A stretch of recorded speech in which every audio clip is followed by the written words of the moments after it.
కామారెడ్డి జిల్లా బాన్సువాడలో మహాలక్ష్మి పథకం సంబరాలు నిర్వహించారు. కార్యక్రమంలో మహిళలు, యువతులు, విద్యార్థులు పెద్ద ఎత్తున పాల్గొన్నారు. మహిళల కోసం మహాలక్ష్మి పథకాన్ని సీఎం రేవంత్ ప్రారంభించారని ఎమ్మెల్యే పోచారం శ్రీనివాసరెడ్డి అన్నారు. ఇప్పటి వరకు మహిళలు 200 కోట్ల ఉచిత ప్రయాణాలు చేశారని తెలిపారు. రాష్ట్ర వ్యాప్తంగా ఆర్టీసీకి 6,680 కోట్ల రూపాయలను ప్రభుత్వం చెల్లిస్తోందని తెలిపారు. తెలంగాణలో అనేక పథకాలను మహిళల పేరుతోనే సీఎం రేవంత్ రెడ్డి ఇచ్చారని అన్నారు. అనంతరం మహిళా ప్రయాణికులకు ఆర్టీసీ అధికారులు శాల్వా కప్పి సన్మానించారు.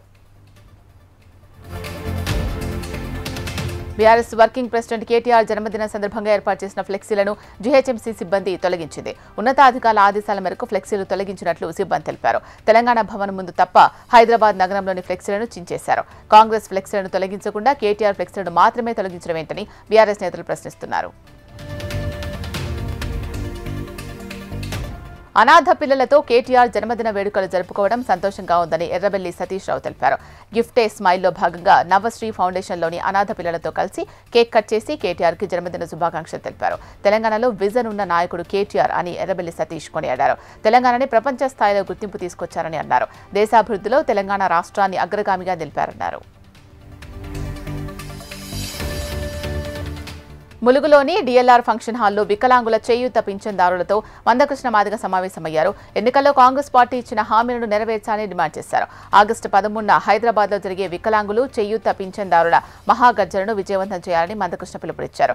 ఆగస్టు మొదటి వారంలోనే పింఛన్లను పెంచాలని కోరారు. పింఛన్లు పెంచకుంటే రేవంత్ రెడ్డి సీఎం పదవికి రాజీనామా చేయాలన్నారు. 50 లక్షల మంది పింఛన్దారులను 20 నెలలుగా మోసం చేస్తున్నారని ఆక్షేపించారు. కొమరంభీం జిల్లా కాగజ్ నగర్ నవోదయ స్కూల్ ఆవరణలో క్లస్టర్ లెవెల్ స్పోర్ట్స్ మీట్ ప్రారంభమైంది. ప్రారంభోత్సవ కార్యక్రమంలో సబ్ కలెక్టర్ శ్రద్ధా శుక్లా పాల్గొన్నారు. తెలంగాణ వ్యాప్తంగా ఉన్న 9 ఉమ్మడి జిల్లాల నుంచి విద్యార్థులు స్పోర్ట్స్ మీట్లో పాల్గొనేందుకు కాగజ్ నగర్ వచ్చారు. వాలీబాల్, హ్యాండ్బాల్, బాస్కెట్బాల్ విభాగాల్లో పోటీలు జరుగుతాయని ప్రిన్సిపల్ తెలిపారు.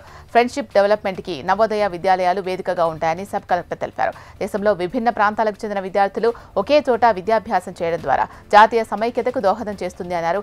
గెలుపోటములతో సంబంధం లేకుండా ఉల్లాసంగా పోటీల్లో పాల్గొనాలని ఆమె సూచించారు. సూర్యాపేట జిల్లా మేళ్లచెరువు మండలం రామాపురంలో నకిలీ మద్యం మరోసారి బయటపడింది. 2 రోజుల క్రితం నకిలీ మద్యం తయారీకి ఉపయోగించే స్పిరిట్ బాటిళ్ల క్యాప్స్, సీళ్లతో నకిలీ మద్యం తయారు చేస్తున్నారు అన్న సమాచారంతో ఆ స్థావరంపై ఎక్సైజ్ అధికారులకు దాడి చేసి భారీగా నకిలీ మద్యం పట్టుకున్నారు. నకిలీ మద్యం తయారు చేస్తున్న నిందితులను అరెస్ట్ చేసి విచారణ చేపట్టారు. దర్యాప్తులో పంట పొలంలో 2 చోట్ల మద్యం కాటన్లను దాచిపెట్టిన విషయాన్ని సైదేశ్వరరావు బయటపెట్టారు. సైదేశ్వరరావును తీసుకెళ్లి ఎక్సైజ్ అధికారులు భూమిలో దాచిపెట్టిన నకిలీ మద్యాన్ని వెలికితీశారు. మద్యాన్ని దాచిపెట్టేందుకు సహకరించిన 2 వ్యక్తులను గుర్తించి అదుపులోకి తీసుకున్నారు.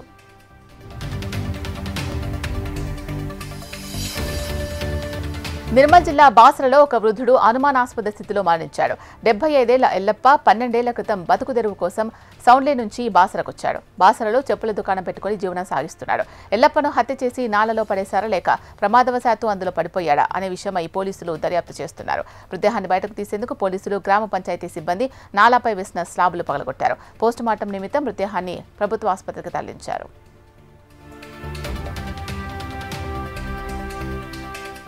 2-3 రోజుల వర్షం కారణంగా భద్రాద్రి జిల్లా ఇల్లందులో బొగ్గు ఉత్పత్తి నిలిచిపోయింది. సింగరేణి ఏరియా కోయగూడెం ఉపరితల గనిలోకి వర్షం నీరు చేరుకున్నాయి. దీంతో 5 టన్నుల బొగ్గు ఉత్పత్తి, 35,000 క్యూబిక్ మీటర్ల మట్టి వెలికితీత పనులు కొనసాగుతున్నాయి. కొమరంభీం జిల్లాలో 3 రోజులుగా కురుస్తున్న భారీ వర్షాలకు బెజ్జూర్, సోమిని రూట్లోని కృష్ణపల్లి, సున్మీర్ వాగులు ఉప్పొంగడంతో సున్మీర్, సోమిని, ఇప్పలగూడ, మొగవెల్లి, నాగేపల్లి తదితర 12 గ్రామాల నుంచి మండల కేంద్రానికి రాకపోకలు నిలిచిపోయాయి. పంట చేలు నీట మునిగాయి. బెజ్జూర్ మత్తడి వాగులో చిక్కుకున్న రైతును తాళ్లు కట్టి బయటకు తీసుకొచ్చారు. కౌటాల తహసీల్దార్ కార్యాలయంలోని గదుల్లోకి వరద చేరింది. రామాలయం నుంచి మార్కెట్ ఏరియా వరకు రోడ్లు జలమయమయ్యాయి. మరో 2 రోజులు భారీ వర్షాలు ఉన్నందున ప్రజలు అప్రమత్తంగా ఉండాలని తహసీల్దార్ ప్రమోద్ సూచించారు.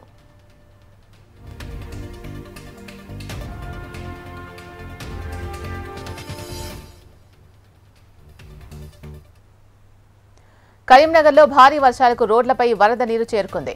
కరీంనగర్ సివిల్ ఆసుపత్రి చౌరస్తా వద్ద వరద నీటిలో అంబులెన్స్ చిక్కుకుంది. స్థానికులు ఇది గమనించి వరద నీటి ప్రవాహం నుంచి బయటకు తీశారు. వర్షానికి తోడుగా అక్కడ ఉన్న మిషన్ భగీరథ పైప్ లైన్ కూడా పగిలిపోవడంతో వరద నీరు మరింతగా చేరింది.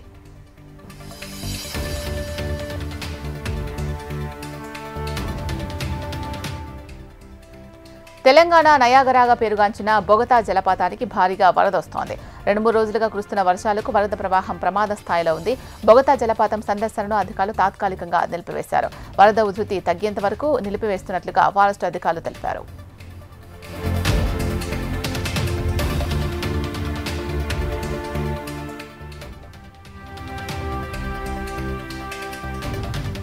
ఆషాఢమాసం చివరి రోజున నిర్వహించిన పలహారం బండి ఊరేగింపు సంబరాలు అంబరాన్నంటాయి.